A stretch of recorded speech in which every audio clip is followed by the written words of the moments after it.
we need to learn how to write balanced chemical equations.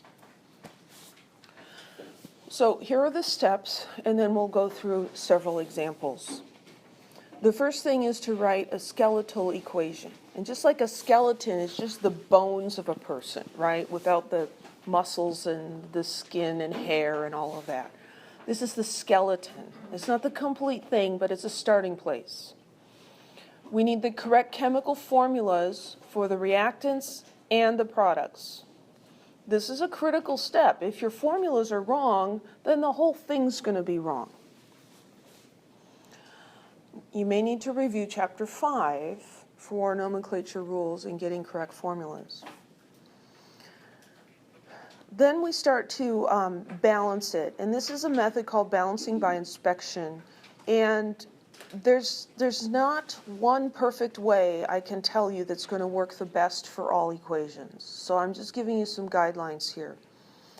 Oftentimes, if an element occurs in only one compound on both sides of the element, balance that one first. If there's more than one like that, usually it's best to balance metals before nonmetals. Nice advice. I don't actually follow that one. If an element occurs as a free element, meaning it's not part of a compound, on either side, leave that one for last. Okay? Like the O2 in the previous example. It's all by itself.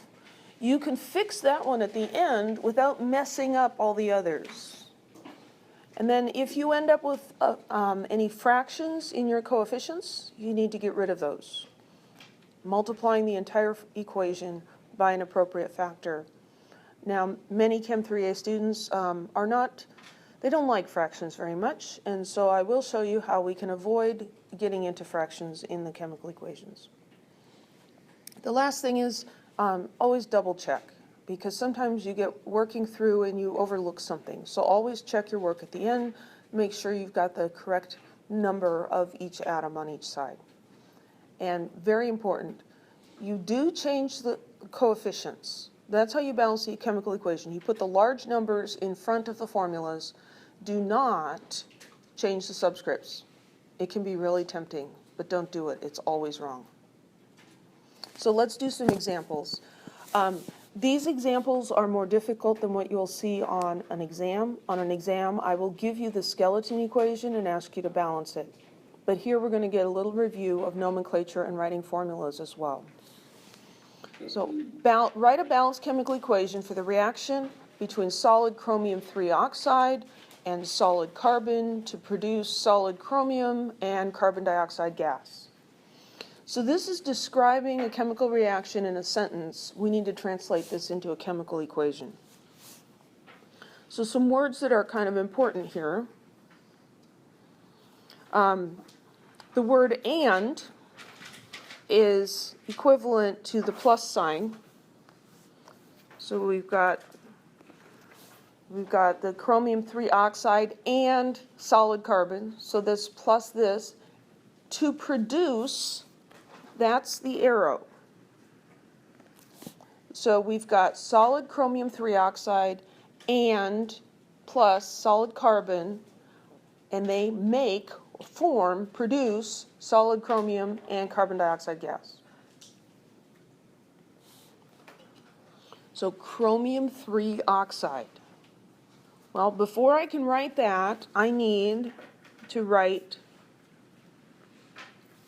the ions with their charges. I recognize this as an ionic compound because the first element is a metal. Find it on the periodic table. There are lots of things that you don't think of as metals. Like you don't think of calcium as a metal because it's in milk, right? But it's not calcium metal that's in the milk, but calcium as an element is a metal. Chromium 3, because of the Roman numeral 3, oxide has a -2 charge because of its position in the periodic table. So students generally like the crisscross method, so I'm going to have a 3 for the subscript on the oxygen, a 2 for the subscript on the chromium. So Cr2O3. We want to practice using the state symbols telling what state these different things are in. And the words are given to you, solid. So I want to put S for solid in parentheses after that chemical formula. Plus, and I want to leave a space here because I might need to put a coefficient in there, solid carbon. Okay, well, carbon is C. Always ask yourself, is it one of the 7 diatomic elements? Horses need oats for clear brown eyes. There's a C in there, but it's clear Cl is chlorine. Carbon is not one of the diatomic elements. So you just write the element symbol then. We know it's a solid because they tell us. Put S. Then an arrow. And we've got solid chromium. So we need the correct element symbol for chromium. Is that a diatomic element? If it was, what would we write?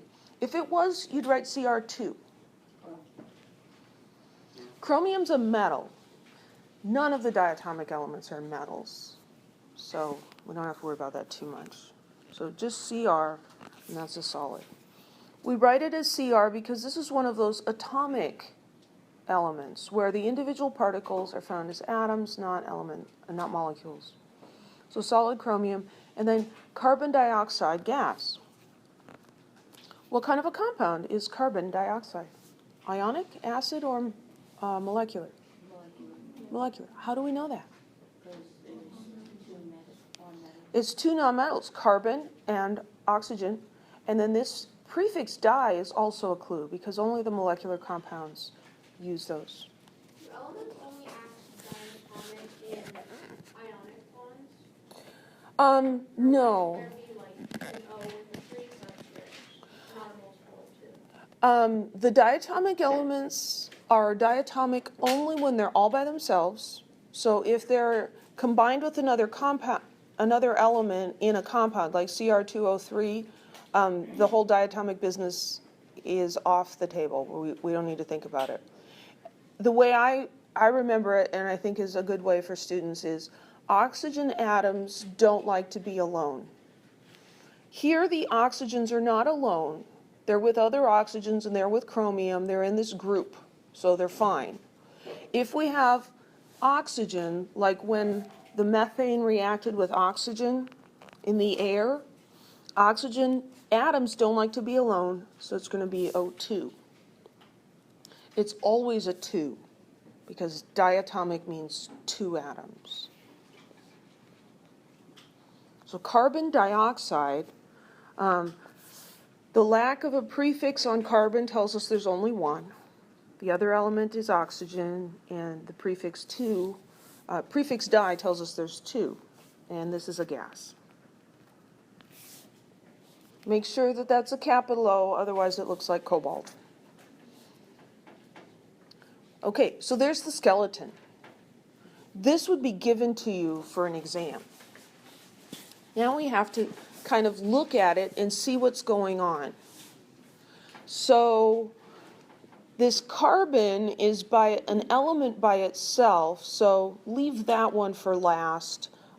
Chromium might be one you'd want to leave for last as well. So if we don't do chromium or carbon, then what do we have? We've got oxygen. So on this side of the arrow, we have 3 oxygen atoms. On this side of the arrow, we only have 2 oxygen atoms. How are we going to fix that?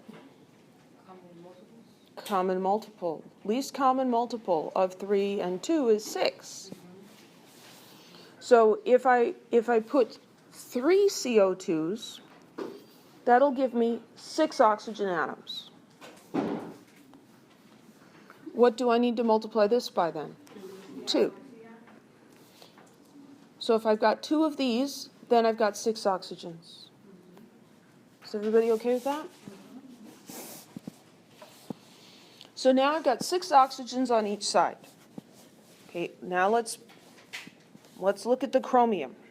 How many chromium atoms are here? 4. Because in each of these units there are 2, and I have 2 units. So I have 4 chromiums. Over here, I only have 1. Ooh, excuse me. I only have 1. How can I make it 4? put a 4 in front of it. Okay? Now let's look at the carbons. Over here I have 1 carbon, and over here I have how many? 3. So I put a 3 in front of the carbon here. Then double check. Go through and, okay, I've got chromium's the first element, 2 times 2, I've got 4 there, no more here, 4 there, good. 2 times 3 is 6 oxygens, no oxygens. 3 times 2 is 6, cool. 3 carbons and 3 carbons, I'm good. That's the balanced chemical equation. Any questions?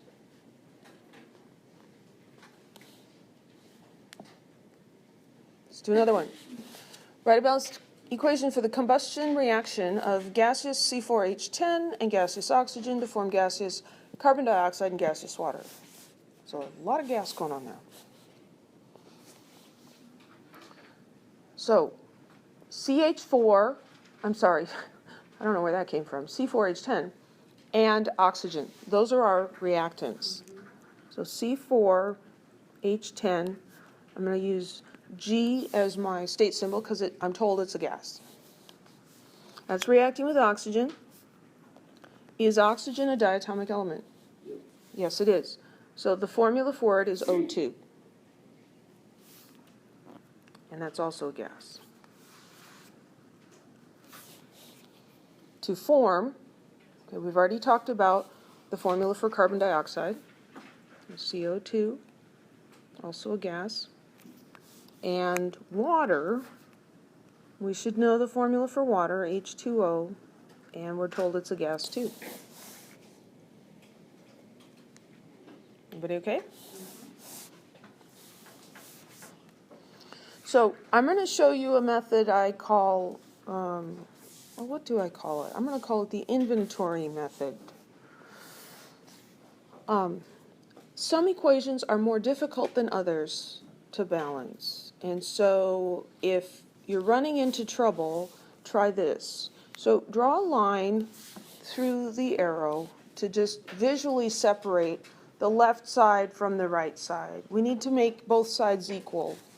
And then I'm going to list the elements, carbon, hydrogen, and oxygen, down this left side, just so I can take inventory and see what I've got. The exact order doesn't matter. I usually do it in the order that they appear. Now, under C4H10, I'm going to make notes about how many carbon atoms are in this guy. So there's 4 carbons, so I'm going to put a 4 here. And there's 10 hydrogens, and there aren't any oxygens. So I'm just going to put a dash there. Then I'm going to look at the next reactant. There's no carbons, and there's no hydrogens, and there's 2 oxygens. I'm taking inventory. I'm seeing what I have. It's a good method when things get a little more complicated. Under CO2, well, I've got 1 carbon, and there's no hydrogens, and there's 2 oxygens. And under water, no carbons, 2 hydrogens, and 1 oxygen. Everybody okay? Mm-hmm. Now I'm going to look at these individually. Here's carbon. On the left side of that line, I have 4 plus nothing, so I've got a total of 4 carbons.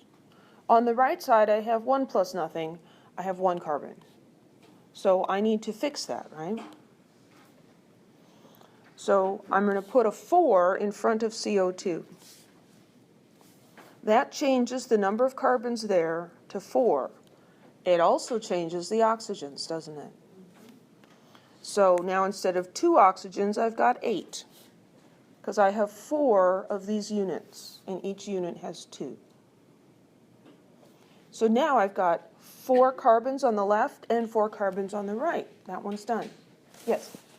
Why do you find the least common multiple, but when calculating it, we ask, like, when we balance the last equation, we found the least common multiple for 6. Mm-hmm. So we're just adding them. You get what I'm saying? Like, why I don't do. you look at it a continuous multiplication problem? Well, there's multiplication and there's adding. So when we stick the 4 in front of this, we are multiplying everything here. But you can also think of it as adding. I've got 4 of these, and I'm adding 1 plus 1 plus 1 plus 1. So, I've got CO2, I've got 4 of these, right? So now I've got 1, 2, 3, 4, and 2, 4, 6, 8. Okay. Okay?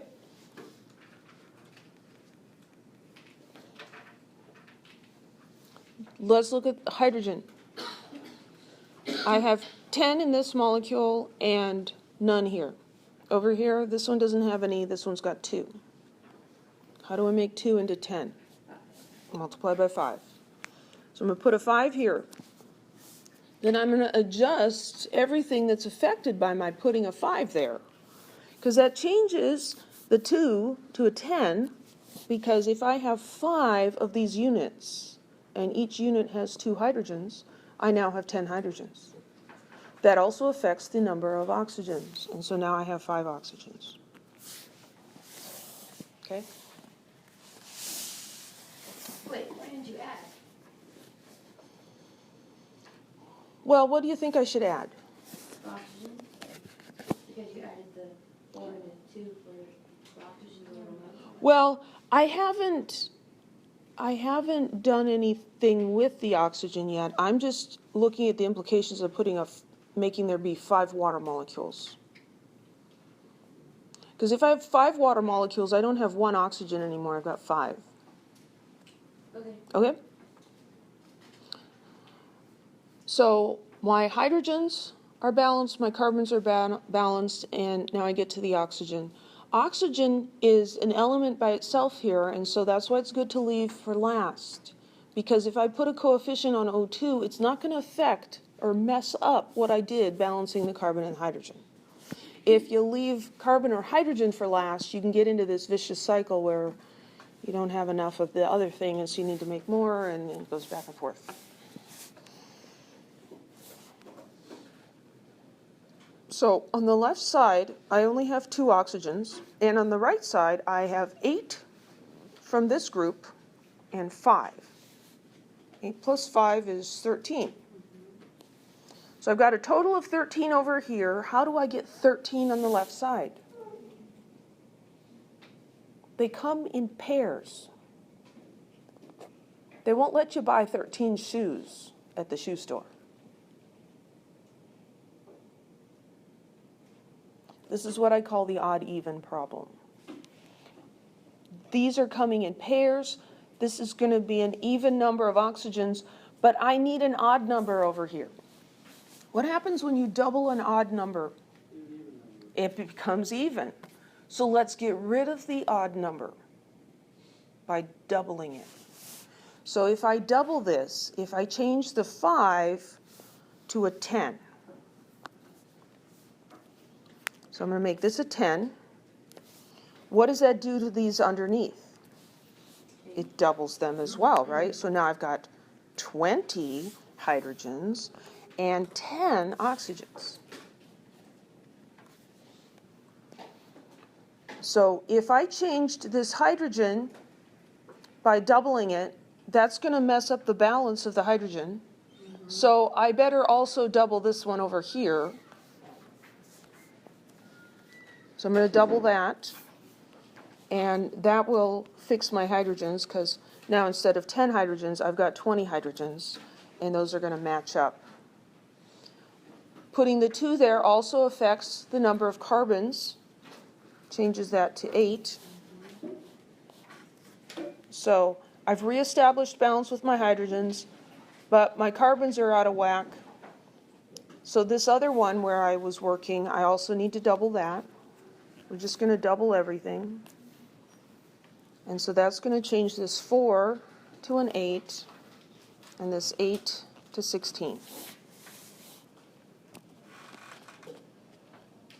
What I really did is I went through and doubled all the numbers except the things referring to this oxygen. You okay with that? Now, I still have 2 oxygens here, but now I need 16 plus 10. I need 26 oxygens on the right. That's an even number. So if I put a 13 in front of O2, 13 times 2 gives me the 26 that I need.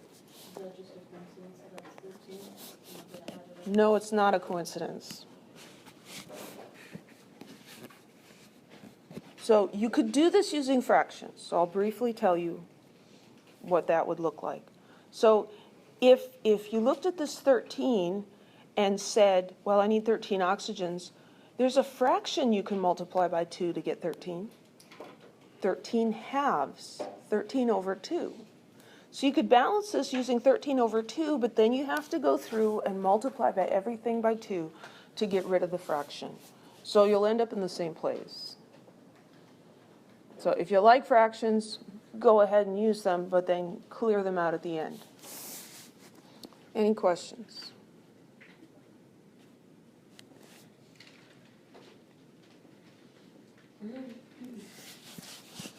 Let's do another one. Write a balanced equation for the reaction of aqueous lead-2 acetate with aqueous potassium iodide to form solid lead-2 iodide and aqueous potassium acetate. Can we try doing this without you talking? To see if we can do it? I would love to do that, but I don't think we have time. So what you should do is you should go home and pull up the YouTube video, pull up the problem, and at this point, pause the video. Do it yourself without looking at your notes or anything, and then play the video and see if you did it correctly. Okay? I wish I had more time, but we just do not. We've got to keep going. Okay, lead-2 acetate. This is the lead-2 ion, Pb2+, and acetate is C2H3O2-. Why is that acetate? Because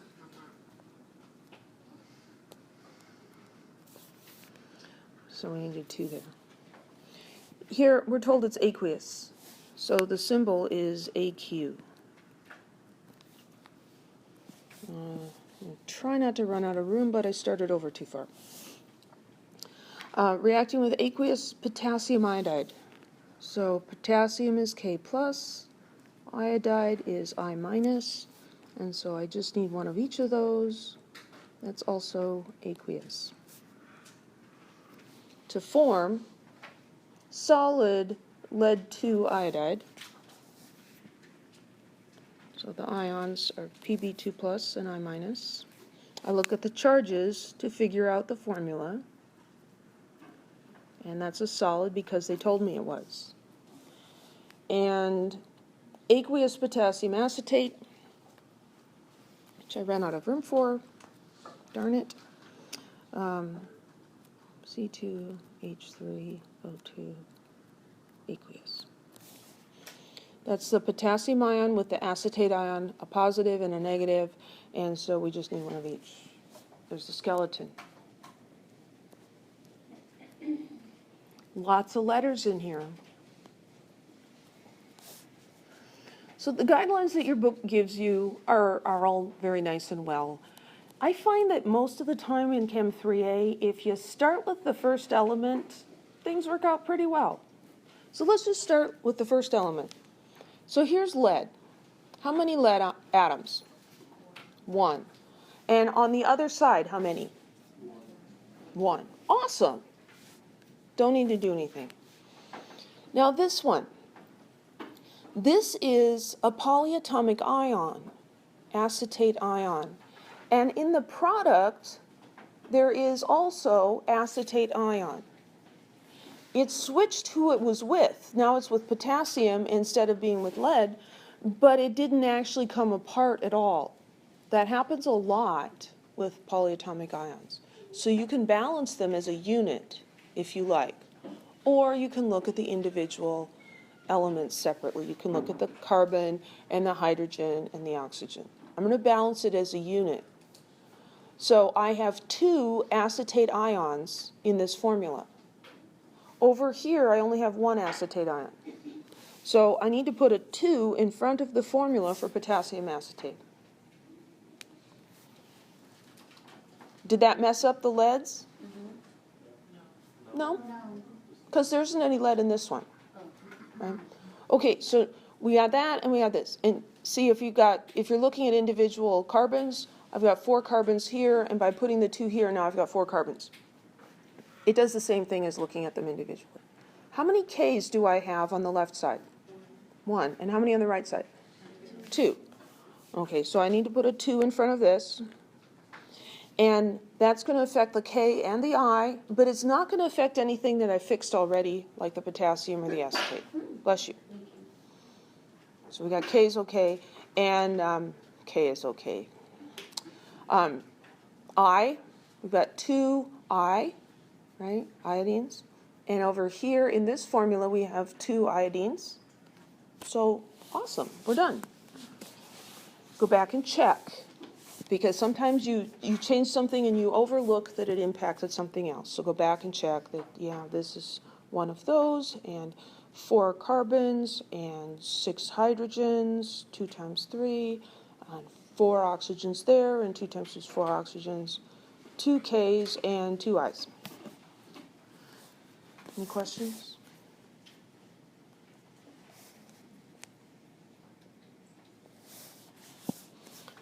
This is more the sort of a problem that would be on the exam, where you're given the equation and just asked to balance it.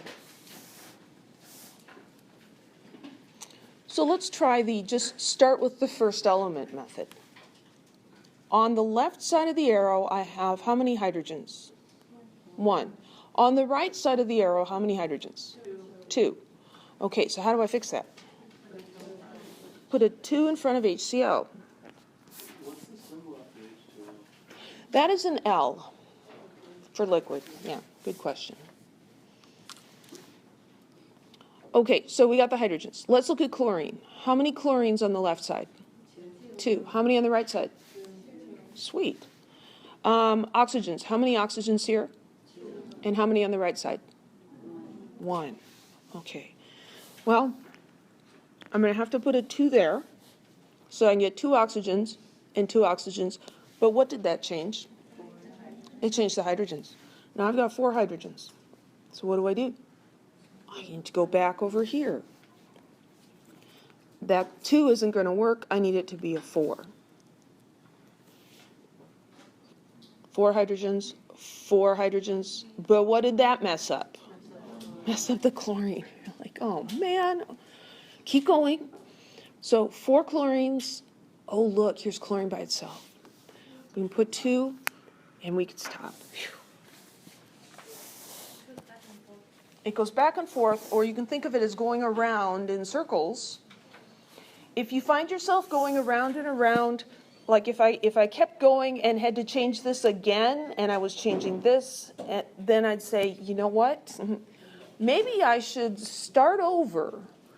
Double check your formulas. If your formulas are not right, it may be impossible to balance the equation. If they are correct and you had trouble, start with a different element next time. You can't always predict which one is going to be the easiest to start with. And there's no point in trying to memorize silly rules. Try something. If it's getting ugly, start over, starting in a different place. Any questions? That's going to require some practice.